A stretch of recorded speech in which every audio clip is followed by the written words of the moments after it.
की छींटें दीवारों पे, बॉडी पे बस सर पकड़ के बैठ जाती है, बालों को नोच रही होती है।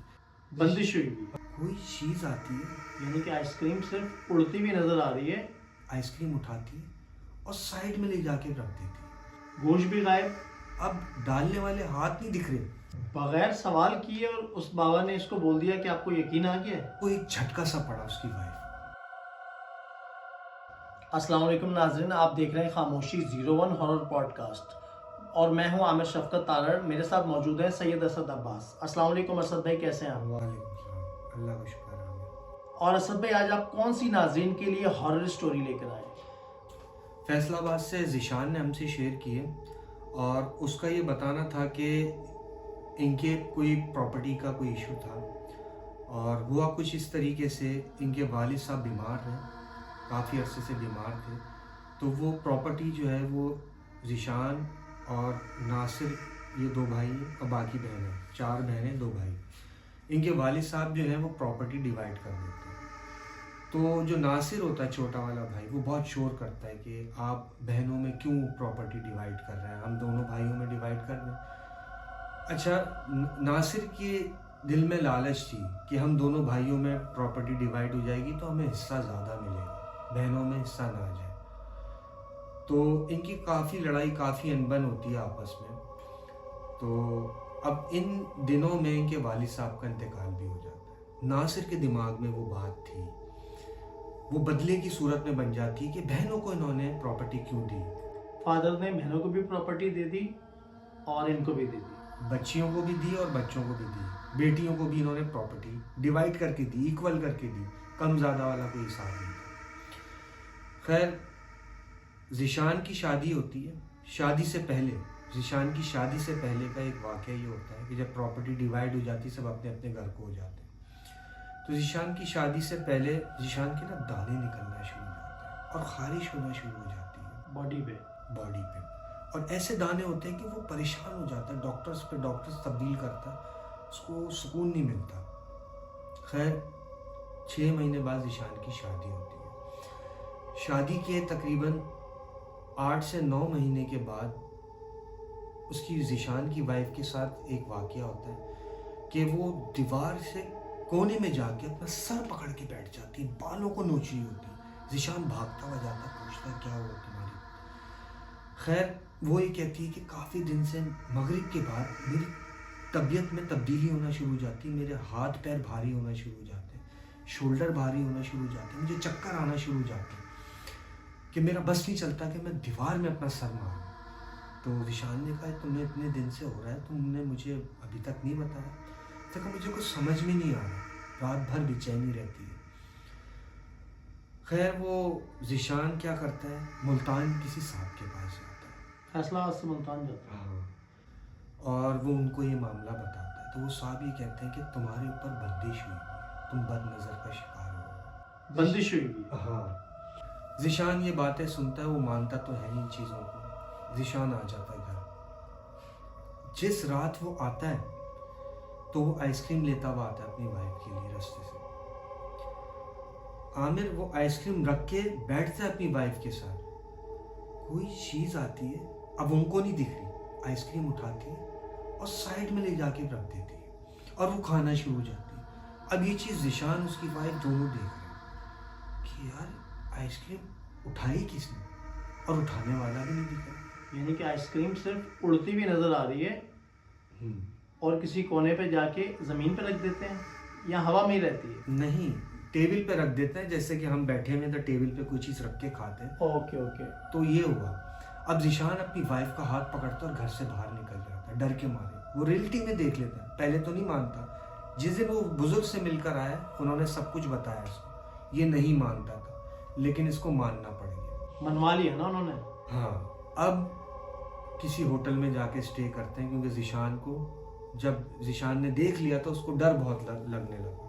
खैर, दूसरे दिन वो वापस अपने घर आते हैं। उसकी वाइफ रूटीन के मुताबिक, ज़िशान ऑफिस जाता है, वो खाना बनाती है। अब उसकी वाइफ ज़िशान को बताती है कि मैं दोपहर में खाना बना रही थी और खाना बन चुका था, मैं फ्रिज से कोई चीज़ निकाल रही थी, मेरी नज़र पतीले पे पड़ती है, कोई ढक्कन हटाता है और जो बर्तन धोने वाली ब्लीच होती है कोई इसी में डाल रहा होता है।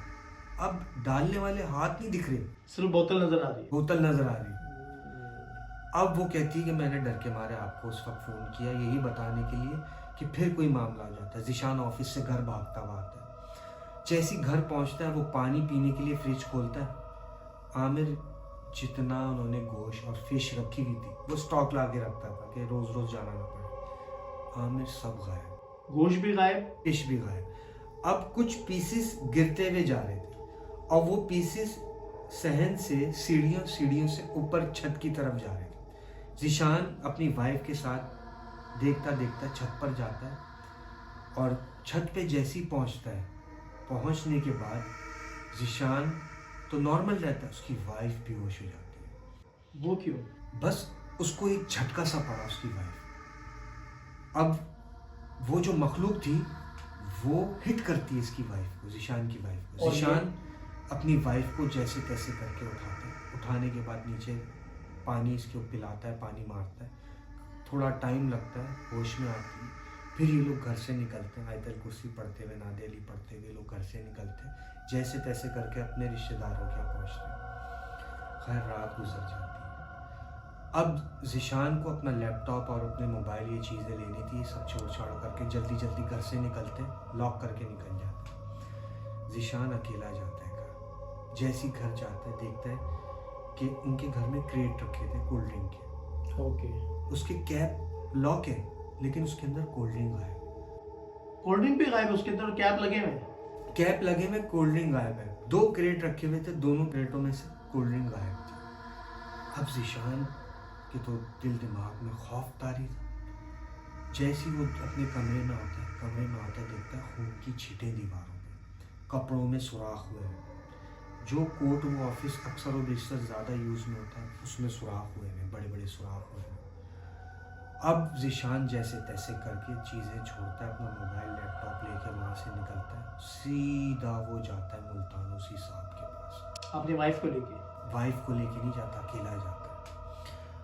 अब जैसे ही वो पहुँचता है वो साहब पूछते हैं कि तुम्हें यकीन आ गया?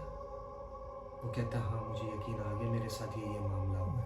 बगैर सवाल किए और उस बाबा ने इसको बोल दिया कि आपको यकीन आ गया है? वो पहुंचे हुए बाबा थे, वो पहुंचे हुए बुजुर्ग थे। उन्होंने बताया कि तुम्हारे ऊपर काला जादू किया गया है। किसने किया ये मैं फिलहाल अभी नहीं बता सकता। आमिर वो ये कहता है, ज़ीशान बाबू उन बुजुर्ग से कहता है कि इसका कोई हल नहीं। वो कुछ चीज़ें पढ़कर देते हैं, ताबीज़ वगैरह देते हैं। वो घर आता है अपनी वाइफ को लेके। अब जैसे ही ये घर में दाखिल होता है, आमिर उसकी वाइफ बेड के ऊपर बैठती है। एकदम उसको झटका पड़ता है, सीधा वो अलमारी के ऊपर जाके बैठ जाती है और चुड़ैल नुमा हो जाती है, जैसे जबान बाहर और खून निकल रहा हो। और एक वाइफ? हाँ, उसकी वाइफ एकदम अलमारी के ऊपर जाके बैठ जाती है और जैसे कि एक चुड़ैल नहीं होती, जी जी, उसकी जबान बाहर और खून निकल रहा हो, बाल खुले हुए हो, बहुत बुरी कैफियत में।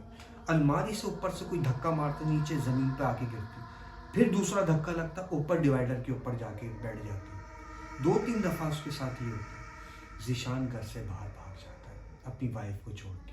वाइफ को छोड़ के भाग जाता है? वाइफ को छोड़ के भागता है। अब वो उन बुजुर्ग को फ़ोन पे लेता है, वीडियो कॉल पे लेता है। वो ये कहते हैं कि ये तो सब होना था, ये सब तुम्हारे भाई ने किया है। क्योंकि वो बता भी देता है, उसके भाई का बता देता है। बता देते हैं क्योंकि कंडीशन इतनी ख़राब हो चुकी होती है ज़ीशान की। वही पूछता है कि ये सब क्यों हुआ। उन्होंने बताया कि तुम्हारे प्रॉपर्टी का कोई मसला था, उसने दुश्मनी ली तुम्हारे भाई ने। यानी कि सारा वो जो नासिर है वो प्रॉपर्टी के चक्कर में अपने भाई के ऊपर उसने जादू टूना करवा दिया। वो जादू किया जाता है कब्रिस्तान में, पुतले के ऊपर अमल किया जाता है और उस कब्रिस्तान के अंदर ज़ीशान के नाम का पुतला गढ़ा जाता है। लेकिन वो सारा नुकसान तो उसकी वाइफ को हो रहा है। ज़ीशान को भी हो रहा है, उसकी वाइफ को भी हो रहा है, दोनों को हो रहा है। घर में इतना नुकसान उनको हो रहा है। अब होता ये है कि तंग आकर ज़ीशान अपनी वाइफ को लेके मुल्क ही छोड़ के चला जाता है। क्या असद भाई जादू टूने से इस हद तक हो सकता है कि लड़की के ऊपर पूरा जन्नात और उठा के फेंक रही हैं चीजें, ऐसा हो सकता है? हो सकता है, क्यों नहीं हो सकता। जब हांडियाँ उड़कर आ सकती हैं तो बंदा भी हवा में उड़ सकता है। तो सेट नहीं हुए, मुल्क छोड़ के चले गए यहाँ से। उन बुजुर्ग ने ये बताया था कि तुम पाकिस्तान में रहोगे, पढ़ाई वो होती रहेगी, तुम पे हमले होते रहेंगे। वो मुल्क छोड़कर जाता है, उसके बाद मामलात उसके नॉर्मल उस पर आना शुरू हो जाते हैं। तो ये स्टोरी थी। Thank you so much Asad भाई। तो नाज़रीन, आज की स्टोरी आपको कैसी लगी? आप अपना फीडबैक कमेंट सेक्शन में ज़रूर दिया करें, इससे हमारी हौसला अफजाई होती है। और जिसने हमारा चैनल सब्सक्राइब नहीं किया, चैनल सब्सक्राइब कर ले, बेल आइकॉन ऑन कर दे, ताकि हमारी तमाम नई आने वाली वीडियोस आप तक टाइम टू टाइम पहुंच सके। आप भी हमें अपनी स्टोरी शेयर कर सकते हैं इंस्टाग्राम पर, व्हाट्सएप पर। इंस्टाग्राम पे आप हमें डीएम कर सकते हैं, व्हाट्सएप पे आप हमें मैसेज कर सकते हैं। व्हाट्सएप का नंबर और इंस्टाग्राम का एड्रेस स्क्रीन पे चल रहा है। मुझे और असद भाई को दीजिए इजाज़त। अल्लाह हाफ़िज़।